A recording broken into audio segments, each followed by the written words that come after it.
कि मनुस्मृति वो दर्शन है जो महिला को इंसान नहीं समझता। मनुस्मृति वो दर्शन है जो दलित महिलाओं को सबसे निचली से भी निचली पायदान के ऊपर रखता है। हिंदू राष्ट्र में तो महिलाओं की स्थिति यही है कि वो पैर की जूती है। हिंदू राष्ट्र में तो महिलाएं बराबर के इंसान ही नहीं है। इस हिंदू राष्ट्र की बात करने वाले ये जो लोग हैं, जब इसी जंतर मंतर के ऊपर महिला पहलवान अपने ऊपर होने वाले अन्याय के खिलाफ लड़ रही थी, तो पुलिस किस तरह से उनके बाल घसीट करके उनको मार रही थी और इन हिंदू राष्ट्र के प्रवर्तकों के मुंह से एक लफ्ज नहीं निकलता। ये तो यही चाहते हैं कि महिलाओं की असली जगह चार दीवारी के अंदर। इनका हिंदुत्व एकदम जातिवादी है, जातिवादी, ऊंची जाति और ऊंची जाति में भी ऊंची जाति की नहीं। हमें समानता चाहिए। ना हम देवी हैं, ना हम उपभोग की वस्तु है, हम जिंदा इंसान है, हमारी भी भावनाएं हैं। आप जो है देवी बना करके महिलाओं से उनके इंसान होने का दर्जा छीनते हैं। यही हम कहना चाहते हैं कि वो महिलाओं को सिर्फ एक वस्तु समझते हैं, महिलाओं को वो प्लॉट समझते हैं, वो महिलाओं को इंसान नहीं समझते। और इसलिए धीरेन्द्र शास्त्री जैसे, असल में समान नागरिक संहिता क्या है, ये मनुस्मृति थोपने का तरीका है। जो संस्कृति महिलाओं को समानता नहीं देती, जो संस्कृति महिलाओं को पैर की जूती समझती है, जो संस्कृति महिलाओं को या देवी समझती है या पैर की जूती समझती है मगर इंसान नहीं समझती, ऐसी संस्कृति का ख़त्म किया जाना ही ज़रूरी है। और इसके लिए महिलाओं को वो तमाम कारण जो आज पितृसत्ता का नर्चर करते हैं, जो आज पितृसत्ता का पोषण करते हैं, पितृसत्ता को संरक्षण देते हैं, और जिसमें हमारी जो मौजूदा मुहिम है, जो पिछले 10 साल से मनुवाद के द्वारा तहत महिलाओं पर जिस तरह से आज अन्याय किया जा रहा है, जिस तरह से बहुराष्ट्रीय कंपनियों को भारत की तमाम प्राकृतिक संसाधनों की लूट के हवाले किया जा रहा है, भारत की खेती को बहुराष्ट्रीय कंपनियों के हाथों सौंपने की साजिश है, भारत के श्रम शक्ति को जिस तरह से आज बहुराष्ट्रीय कंपनियों, कॉरपोरेट घरानों की लूट के लिए खुला छोड़ा जा रहा है, इन सब से पितृसत्ता का संरक्षण होता है, पितृसत्ता को मजबूती मिलती है और आज देश की महिलाएं इसको नकारती हैं। आप मनुवाद का जिक्र कर रही है, लेकिन मनुस्मृति को मानने वालों की संख्या ज़्यादा बढ़ गई है अब देश में। कुछ लोग तो ये भी कहते हैं कि मनुस्मृति से देश चलना चाहिए। उससे क्या फ़र्क पड़ता है, उनकी संख्या बेशक बढ़ती रहे, पर हम समझते हैं कि जब महिलाएं इसके खिलाफ आंदोलन करेंगी, क्योंकि महिलाएं जानती है कि मनुस्मृति वो दर्शन है जो महिला को इंसान नहीं समझता। मनुस्मृति वो दर्शन है जो दलित महिलाओं को सबसे निचली से भी निचली पायदान के ऊपर रखता है और महिलाएं इस चीज़ का विरोध करती हैं। महिलाएं हर रोज़ अपनी ज़िंदगी के अंदर संघर्षशील रहती हैं। परिवार के अंदर जब उनके ऊपर तरह तरह से हिंसा की जाती है, वो उस हिंसा का मुकाबला करती हैं। और महिलाएं जब इस बात को व्यापक रूप से समझने का प्रयास कर रही हैं और समझ भी रही हैं कि किस तरह से मौजूदा मुहिम आज इस पितृसत्ता के संरक्षण करने वाली नीतियों को लेकर आ रही हैं, और इसीलिए महिलाएं इकट्ठी होकर के मांग कर रही हैं कि देश की खेती को बहुराष्ट्रीय कंपनियों के हवाले करना बंद किया जाए। आज हम देखते हैं कि पूरे भारत के अंदर, विशेषकर पंजाब की महिलाएं, पंजाब की दलित महिलाएं हमको बहुत प्रेरित करती है। जब पंजाब के अंदर वो इस बात की लड़ाई लड़ती है कि जो 1/3 ज़मीन है,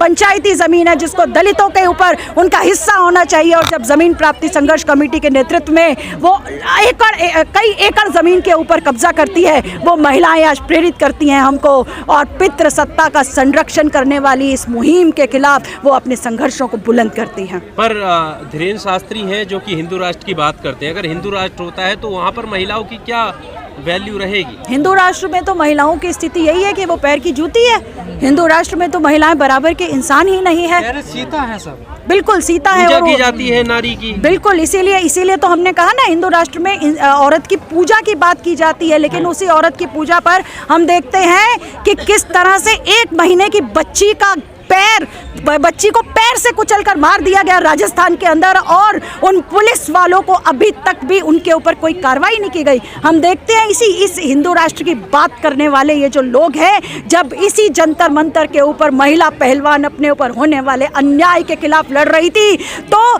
पुलिस किस तरह से उनके बाल घसीट करके उनको मार रही थी और इन हिंदू राष्ट्र के प्रवर्तकों के मुंह से एक लफ्ज नहीं निकलता। हम देखते हैं कि किस तरह से ये हिंदू राष्ट्र की बात करने वाले लोग आज राजधानी दिल्ली के अंदर, जब महिलाएं फैक्ट्रियों में काम करती हैं और फैक्ट्रियों में काम करने वाली तमाम महिलाएं जो ज्यादातर हिंदू हैं, वो महिलाएं उतनी तनख्वाह भी नहीं हासिल कर पाती जो पुरुषों को मिलती है, और तमाम पुरुष जो हिंदू हैं उनको भी उनके मालिक जो हिंदू है वो तनख्वाह नहीं देते हैं जो तनख्वाह सरकारों ने घोषित की हुई है। और ये हिंदू धर्म की बात करने वाली सरकार अपने तमाम अमले को इस बात की गारंटी नहीं करवा सकती कि वो तनख्वाह मिले जो सरकारों ने घोषित की हुई है।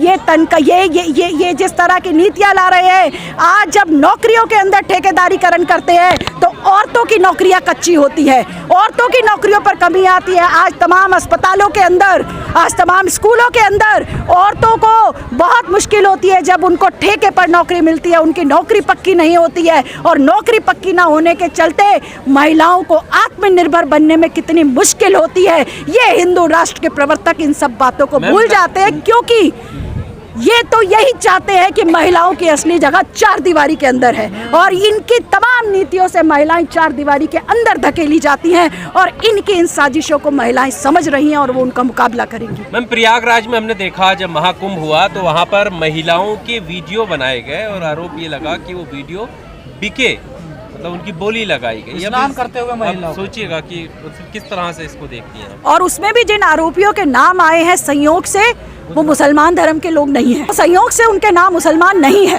हाँ। अगर वो मुसलमान नाम होते तब तो न जाने क्या हो जाता। तो असल में ये बात है कि इन तथाकथित हिंदू राष्ट्र के प्रवर्तकों का दरअसल हिंदू महिलाओं के भले से इनको कोई मतलब नहीं है। ये असल में देश के अंदर बहुराष्ट्रीय कंपनियों की लूट की खुली छूट चाहते हैं और इनका हिंदुत्व एकदम जातिवादी है। एक तो देवी मान, जातिवादी, ऊंची जाति। हाँ। और ऊंची जाति में भी ऊंची जाति की महिलाओं से इनको कोई लेना देना नहीं है। कि सब एक समान है, जात पात की करो विदाई, हम सब हिंदू भाई भाई। बिल्कुल, तो ये फर्जी है नारा? बिल्कुल फर्जी है। आप बताइए ना, जब तक क्या इन्होंने कभी भी, हमने तो नहीं देखा राजधानी दिल्ली के अंदर ये हिंदू राष्ट्र की बात करने वालों ने कभी इस बात के लिए नारा निकाला हो कि जितने भी हिंदू मजदूर, जिसमें हिंदू महिला मजदूर हैं, उन सबको न्यूनतम वेतन मिलना चाहिए। जितने भी हिंदू मजदूर हैं, जितनी भी हिंदू महिलाएं हैं, उनको मुफ्त की शिक्षा मिलनी चाहिए। ये तो वो नीतियां लागू कर रहे हैं जिससे जो उच्च शिक्षा तक थोड़ी सी भी महिलाओं की पहुंच थी वो और कम हो गई है। आज SOL राजधानी दिल्ली की ज्यादातर लड़कियां स्कूल ऑफ ओपन लर्निंग से पढ़ने पर मजबूर है और उसकी फीस देने के लिए भी पहले आम बच्चियों को नौकरी करनी पड़ती है, 12-12 घंटे की नौकरी करनी पड़ती है। और ये बात करते हैं इनके पूंजीपति लोग, बात करते हैं कि 90 घंटे 7 दिन का हफ्ता होना चाहिए। अरे इनका हिंदुत्व तो महिलाओं को घर के कामों से भी निजात नहीं दिला पा रहा है। इनका हिंदुत्व तो ये कहता है कि महिलाएं घर में काम ही क्या करती हैं, महिलाएं तो सारा दिन घर में बैठी रहती है। हिंदुत्व तो ये सीख देता है कि योगी आदित्यनाथ बच्चियों के पैर धोते हैं। हिंदुत्व तो ये बताता है नारी सशक्तिकरण में कि गृह मंत्री कहते हैं कि रात के 12 बजे गहने पहनकर भी अब महिला जो है यूपी में टहल सकती है। हाँ बिल्कुल, ये बच्चियों के पैर धोते हैं क्योंकि ये सिर्फ औरतों को पूजने की चीज मानते हैं। ये उनको या पूजने की चीज मानते हैं या उनको पैर की जूती मानते हैं। ये उसको बढ़ा रहा है ना, नहीं, हमें समानता चाहिए। ना हम देवी हैं, ना हम उपभोग की वस्तु है, हम जिंदा इंसान है, हमारी भी भावनाएं हैं। आप जो है देवी बना करके महिलाओं से उनके इंसान होने का दर्जा सीता से आपकी तुलना हो रही है, माता सीता से, और आप कह रही हैं कि हमें माता सीता नहीं बनना है। माता सीता के साथ समाज में अन्याय हुआ था। हम कहना चाहते हैं कि आप माता सीता का नाम लेकर के आपने जो समाज में उनके साथ अन्याय किया, आप उस अन्याय को जस्टिफाई करने की कोशिश करते हैं। हम आपकी इस सोच को नकारते हैं। हम समझते हैं कि महिलाओं को वास्तव में सामाजिक समानता चाहिए। हम अभी तो हमारी जुडिशियरी ने भी एक जजमेंट दे दिया।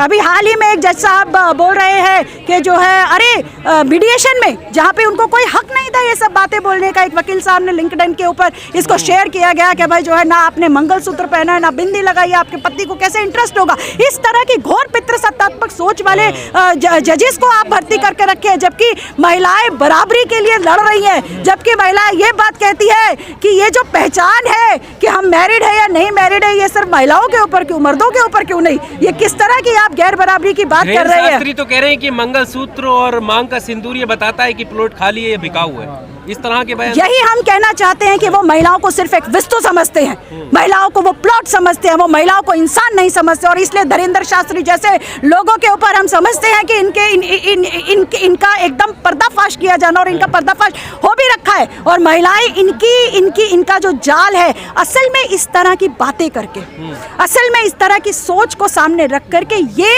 समाज में महिलाओं की व्यापक एकता न हो सके, समाज में महिलाएं असली बराबरी के लिए संघर्षों को ना खड़ा कर सके, ये सब इनकी साजिशें हैं। और हम समझते हैं भारत की महिलाएं आज अपनी रोजी रोटी के ऊपर होने वाले हमलों के खिलाफ, आज भारत की महिलाएं उनके समानता के अधिकार पर होने वाले हमलों के खिलाफ, ये तमाम हिंदुत्व के नाम पर जो उनके साथ साजिशें की जा रही हैं, इसको नाकाम करेंगी और व्यापक रूप से सबके लिए समानता। आज ये जो हिंदुत्व की सरकारें हैं जो यूसीसी लेकर आ रही है, उत्तराखंड में यूसीसी लेकर आई, अभी गुजरात में प्रोसेस चल रहा है, ये असल में समान नागरिक संहिता क्या है? ये मनुस्मृति थोपने का तरीका है।